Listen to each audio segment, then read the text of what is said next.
right, shalom, brothers and sisters. I hope you guys are doing well. I don't want to take too much of your time, but I want to share a word that Yahuwah has given me to deliver to his people. And he gave me this word 3 days ago, and I'm just going to give it to you how he said to give it.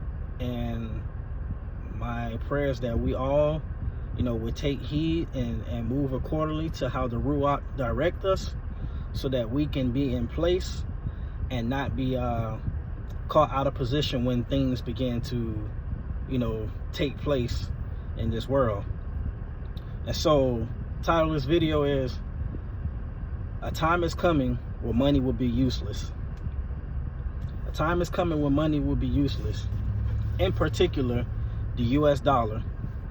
Now, some of you may already know it's coming to a point where the US dollar will crash. I think a lot of people know that already. A lot of you know that the US dollar is, if I'm not mistaken, currently still the global reserve currently. Meaning, probably not all, but most nations over the world use the US dollar for trading. But we are starting to see a shift, so to speak, where countries are forming alliances to create their own currency in order to not do any trading with the US dollar. And if any of you haven't heard of BRICS nations, these nations are Brazil, Russia, India, China, and South Africa. These 5 nations have formed an alliance to start their own currency. I'm not sure if it's taken effect yet, but I'm pretty sure at some point it will. But these 5 nations have formed an alliance to form a BRICS currency, and they're going to back that currency by gold. Now, there are other nations as well who are planning to join that. One that's a major player is Saudi Arabia.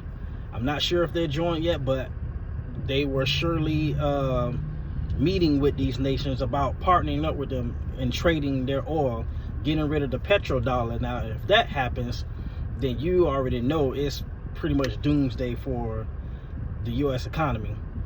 And if the U.S. economy collapses, it will pretty much affect the entire world. Now, what are the leaders in the United States doing right now?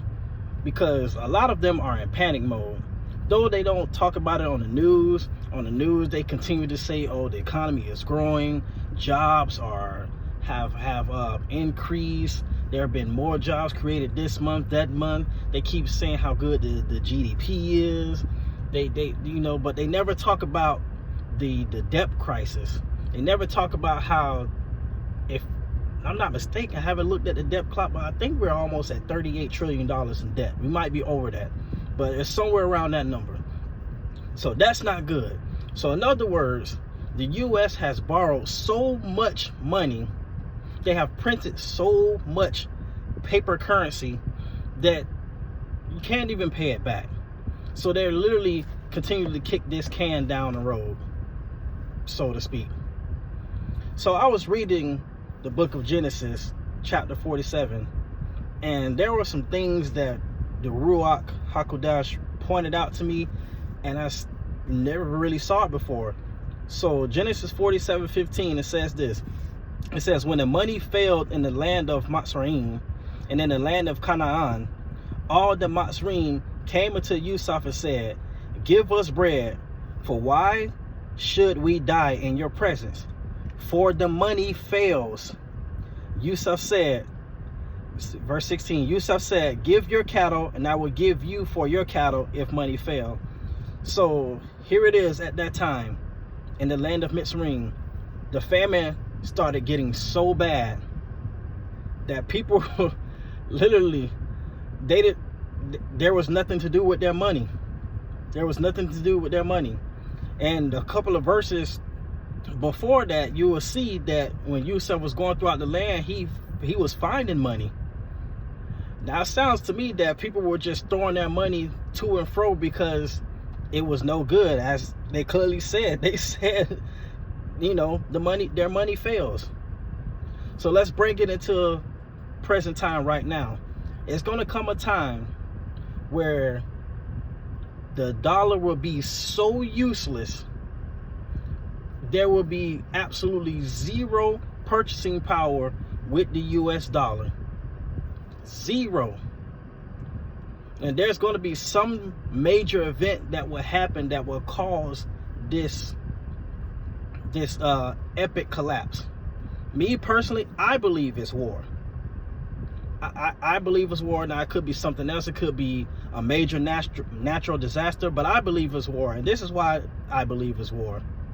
Because, and the U.S. has done this in the past, any nation that decides that they no longer want to trade with the U.S. or no longer want to bring their products into U.S. in exchange for U.S. dollars, somehow, some way, the U.S. always end up in war with that country. I served in the military. I served in the Army. And there were some things that I found out that I was disgusted, and I couldn't wait to get out the military when I got out. As some of you know, the whole thing with weapons of mass destruction on why we invaded Iraq and Kuwait, that was one of the biggest lies and scams that the U.S. has ever produced. And they kept broadcasting that in the news outlet, kept saying, oh, they have weapons of mass destruction, they're killers, they're this, they're that, to create some type of narrative for us to invade that nation and kill innocent people and take their resources, and then on top of that build military structures on their land, taking their land, stealing their resources and bringing it back and making a profit. Like it was so bad. The whole Osama bin Laden thing, I don't want to get too far into that. I have my own personal beliefs about that, as far as was that a real person or not. That's another video for another day, but I have my questions on that. Saddam Hussein, again, I have a lot of questions about that. There was a lot of that was just not right. I want to do more research. But I will tell you one person. If you ever heard of Muammar Gaddafi, he was the leader of, I can't remember the nation that he was the leader of. But if you look up what he was trying to do for his nation, for his people, he was trying to build up that nation without the help of the U.S., right? He was building their own currency. It was going to be backed by gold. He was going to build a lot of things there to help that nation, to help his people, because he really loved his people. This is from what I researched. But yet, when he came here, when he came to speak at one of the summits, but before that, the media destroyed him, saying all types of bad, negative things about him, and people believed it. And they really thought that this man was a dictator, that he was killing innocent people and all of that stuff, which wasn't true at all. And somehow, oh, this was under the Obama administration. And somehow, out of nowhere, he gets bombed and he passed and he dies. All because he no longer wanted to deal with the U.S. And now you see this happening right now. China and Russia, two of the big players. Every time something happens, somehow the news media says China did it. China hacked into our system, or Russia hacked into our system. You see where I'm going with this. But anyway, so that's why I say I believe it's war. There's going to be some narrative that I believe that the U.S. will create to make it seem like Russia or China, preferably those two nations, or someone who they're aligned with, like North Korea, someone who those nations are aligned with, who have stated many times that they will no longer trade with US dollars and they're going to do something else. But that's why I believe what happened that will cause the US dollar to fall.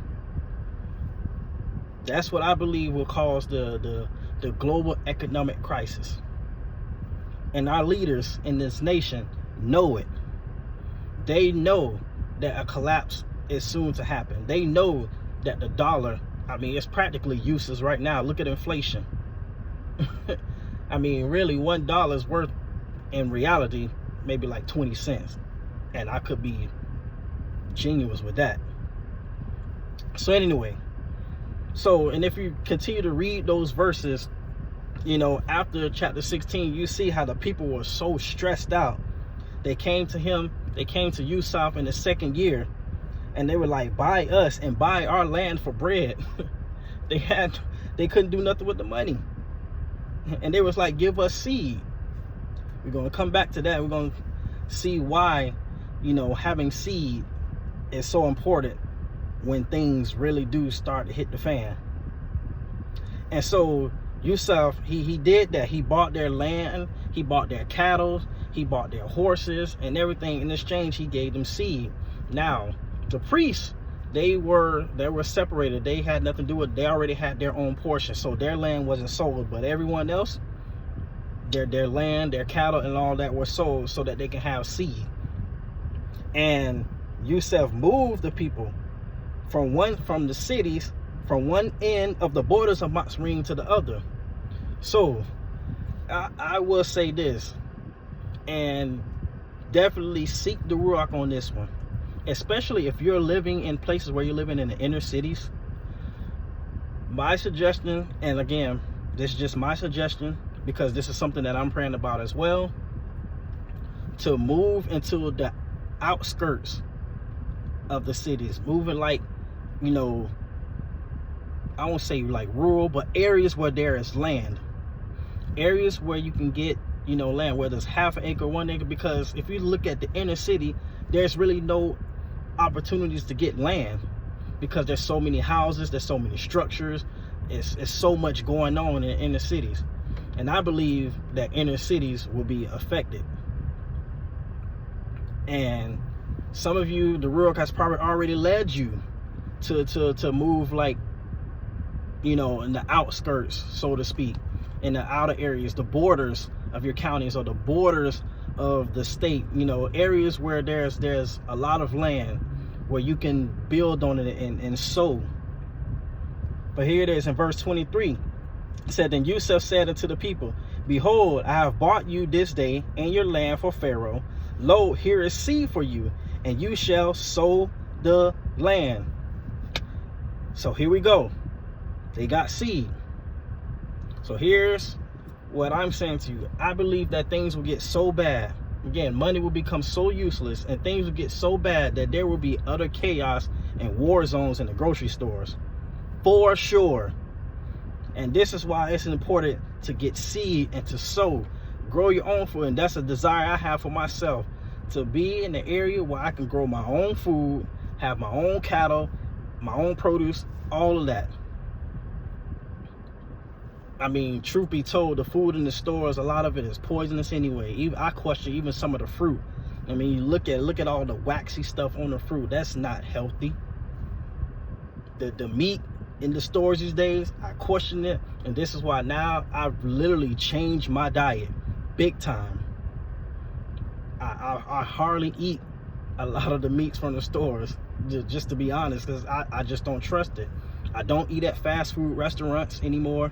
Well, I mean, I stopped that, you know, quite some time ago, but I completely changed my diet because I don't trust what's in the stores. I don't trust the product.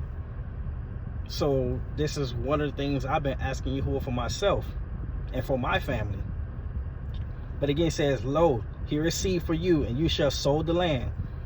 Get your seed ready, so that wherever Yahuwah leads you, you can sow on it, whether you have much or little. But here's the thing, people of Yahuwah, we have to unite.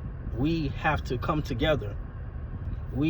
I know we're scattered in different areas, but if you are able to link up with other Yahuwah believers, maybe they're not in the same city as you, maybe there are 2 or 3 cities.